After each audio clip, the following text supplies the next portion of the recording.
vamos falar um pouco da história do Miranda Arantes. E está aqui comigo Delaide Miranda Arantes, que é minha mãe, que é onde tudo começou, onde a história do Miranda Arantes começou. E mãe, eu sei da minha história, eu sei que eu já nasci com direito em casa. Eu até brinquei que eu era a filha caçula, literalmente. Eu queria saber de você, como começou a sua história? Você tinha alguém que você se espelhava, tinha alguém na família, alguém que te fez o convite, se partiu de um desejo de infância? Qual é a sua história com o direito? A minha história com o direito, para falar no espaço de uma entrevista, ela começa quando eu era criança, na minha cidade natal, Pontalina, com 13, 14 anos de idade, quando eu ia assistir às sessões do Tribunal do Júri. E ficava muito encantada e comecei a observar os advogados da cidade, o promotor de justiça da cidade, o juiz, e me chamou a atenção o mundo jurídico. E o direito do trabalho? Em que momento que a sua vida foi direcionada para o direito do trabalho? Foi um desejo, foi uma oportunidade? Sua história com o direito do trabalho, quando você já estava nesse mundo jurídico? Eu diria que foi uma oportunidade, porque começa no banco da escola. Eu estava no penúltimo ano da faculdade de Direito, quando o meu professor de Direito do Trabalho anunciou na sala de aula que tinha uma vaga de estágio, e eu levantei a mão, me candidatei para a vaga. Eu era secretária executiva de uma multinacional, tinha um bom emprego, pedi demissão do emprego depois de quase 7 anos e fui estagiar no escritório de advocacias. Daí começa a minha história com a advocacia trabalhista. E o que você achou? Eu não me lembro de ter qualquer pedido seu em relação a que suas filhas fizessem direito, que elas continuassem a sua história. Porque a gente está falando mais do que duas filhas escolherem trilhar os seus caminhos, né? Mas o que você acha do seu legado, do que você deixou, das escolhas que a sua filha, irmã, de tantas pessoas à sua volta que escolheram o direito olhando para você, sem que você pedisse, sem que você falasse? O que você vê em relação a isso? Minhas duas filhas, né? Eu tive duas filhas, a Patrícia e você, Lorena, que eu considero que são os meus maiores legados, acima da profissão. Mas quando vocês eram crianças, a advocacia é uma carreira muito exigente, né? Exige muita dedicação, exige muito tempo, exige investimento. Eu dizia assim, eu não quero que as minhas duas filhas façam direito. São carreiras muito exigentes, muito difíceis, né? Eu não quero esse sofrimento para as minhas filhas. Então, o sonho que eu acalentava quando vocês eram crianças é que a Patrícia cursasse medicina e que você cursasse informática.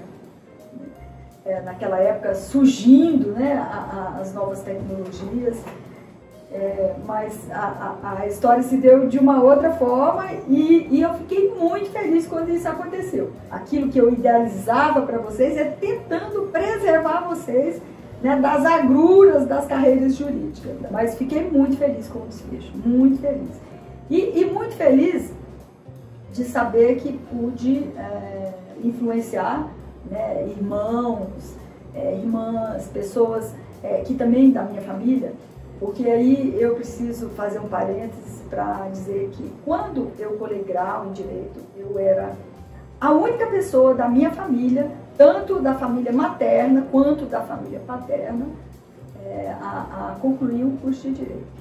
Dela, e às vezes quando a gente tem uma notícia, a gente fica muito feliz, mas eu fico imaginando o filme que passou na sua cabeça quando você recebeu a notícia que você tinha sido escolhida pelo presidente da República para ocupar uma vaga de ministro no Tribunal Superior do Trabalho. Com a sua história com a advocacia, ali era o fim, com a magistratura era o início, era uma forma diferente de contribuir. Em relação à advocacia, Que filme que passou na sua cabeça? Foi uma sensação de dever cumprido? Foi uma questão de saudade? Qual que era o seu maior sentimento ali no momento quando você soube da sua escolha ou nos dias subsequentes? Filme que passou na minha cabeça quando eu recebi a notícia, e aí eu preciso contar como é que eu recebi a notícia. Eu era assessora jurídica da Confederação dos Professores em Brasília, e eu estava lá dando expediente. Eu dava expediente de 15 em 15 dias, 2 dias, a cada 15 dias eu ia para Brasília dar expediente como assessora jurídica da CONTEE. E eu estava no expediente, o Aldo ligou. O Aldo estava em Cancún, num evento de meio ambiente, e ele ligou e falou: você está sentada? Eu falei: estou. Ele falou: o presidente Lula acaba de me ligar para me contar, porque a sistemática da escolha da lista tríplice, normalmente o ministro da Justiça é que telefona, ou alguém do Ministério da Justiça: olha, o presidente acabou de assinar a lista, a senhora foi escolhida na lista tríplice. E no meu caso, o próprio presidente da República telefonou para o meu marido para contar. Quando o Aldo me contou, me passou um filme na cabeça que é difícil eu atribuir um título para esse filme, porque passou tudo que era da minha infância, né, quando eu morava na zona rural, quando eu estudava na escola na zona rural, quando eu me mudei para Pontalina, depois quando mudei para Goiânia, o estágio, aí a carreira da advocacia que começa trabalhando como estagiário, depois trabalhando no escritório de um advogado, e depois de outro advogado, até eu conseguir fundar um escritório de advocacia. Então, passou tudo aquilo. E eu amo a carreira jurídica. Eu digo que se eu tivesse hoje que voltar do zero para escolher uma carreira, eu escolheria a mesma carreira. Então eu não fiquei triste de deixar a advocacia depois de 30 anos de advocacia trabalhista, porque eu estava ingressando também numa carreira jurídica que é a magistratura trabalhista, com quem eu convivi nesses 30 anos. O advogado convive com a magistratura. E foi assim, uma coisa muito interessante, e eu fiquei muito feliz. Eu, como sou muito otimista, eu sempre tenho muita fé em Deus, e acredito que as coisas vão dar certo, e Deus, eu considero que em toda a minha carreira, Deus sempre me ajudou muito. Eu me lembro quando era criança, que estudava com luz de lamparina, fazia minhas tarefas da escola com luz de lamparina. Eu me lembro de um pedido que eu fazia para Deus: Deus, eu quero estudar. Me ajuda a conseguir estudar, porque papai, nós éramos 9 irmãos ao todo, né? Papai era agricultor, trabalhava na roça mesmo, tinha dificuldade financeira, e meu pedido para Deus é que eu queria conseguir estudar. Então, esse filme não passou só naquela hora, continua passando, porque você faz uma pergunta e eu volto lá para explicar o filme que passou na minha cabeça. Agora eu vou fazer uma pergunta e vou tapar os ouvidos para você ficar bem à vontade para responder. Passou um medinho de que a gente não conseguisse, com essa história toda, com essa dificuldade, estudando à luz de lamparina, sendo estagiário, cada etapa do direito, você viveu cada etapa, você chegou a falar que foi pesado, é muito bom, é prazeroso, você faria de novo, mas foi pesado, tanto que você pensou em outra carreira para mim, para a Patrícia, mas por algum minuto, passou algum medinho de que seu legado ali tivesse em risco ou tivesse prejudicado? Em nenhum momento.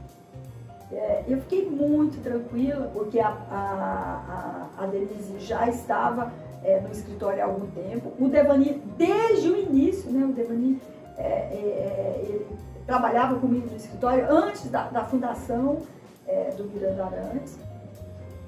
E a Patrícia já havia formado há algum tempo a mais, você mais recente, mas vocês conheciam tudo do escritório, vocês têm vocações bem complementares, né? Que abarca a administração do escritório, que abarca o jurídico e tudo. Então as duas, além da competência, do preparo, ainda tinha a vivência, né? A experiência do escritório. Então, eu não tive receio em momento algum, e a partir do momento que eu tive que deixar a advocacia, porque a lei da magistratura nacional exige que desvincule da advocacia e desvincule de partido político, eu tive que fazer tudo ao mesmo tempo, né? A partir daquele momento, eu me lembro que eu fiz um documento, registrei na OAB e me despreocupei, mas despreocupei mesmo, assim, eu pude assumir o gabinete assim de corpo e alma porque me despreocupei. Dela, e hoje ocupando um cargo de tamanha relevância a nível nacional, qual tem sido a sua contribuição para Goiás, para o seu estado, para o povo goiano? Bom, primeiramente, eu considero que pelo fato de ser goiana e pelo fato de ser mulher, né, é muito importante, de ser goiana, de ser mulher e de ser representante da advocacia. Então eu tenho uma preocupação e uma meta de deixar um legado da importância da representação da advocacia nos tribunais, que é o 5º constitucional, e da importância de uma mulher no Tribunal Superior do Trabalho. Nós temos uma representatividade de gênero muito baixa no judiciário, no executivo, no legislativo, mas no judiciário também, em função de poder, nós temos um percentual de apenas 18% de mulheres. Dela, hoje você é a única goiana no Tribunal Superior do Trabalho? Goiana, mulher, com a origem social que eu tenho, né, representante da advocacia, oriunda da advocacia, a responsabilidade é muito grande. E as mulheres representam bem o nosso estado, porque no STJ também tem uma goiana. Goiana, tem o Ministério Público, né, que é a Raquel Doge, que é goiana, a Laurita Vaz, que é goiana, no STJ, mas no Tribunal Superior do Trabalho eu sou a única representante que sou goiana. Então, queria te agradecer, acho que pelo legado, pela história, eu acho que sua história é tão grande que ela excede muito a questão familiar, a questão maternal. Quando a gente vai em alguma palestra, alguma questão com você, até alguns colegas, é normal a gente ouvir quantas pessoas se inspiraram em você para começar e para conseguir viver dessa profissão apaixonante, que é a advocacia e que é o mundo jurídico. Então a gente quer deixar aqui muito obrigada e desejar muita sorte, que seu caminho, sua trajetória no Tribunal Superior do Trabalho seja exitosa e seja longa. Obrigada, eu que agradeço a oportunidade.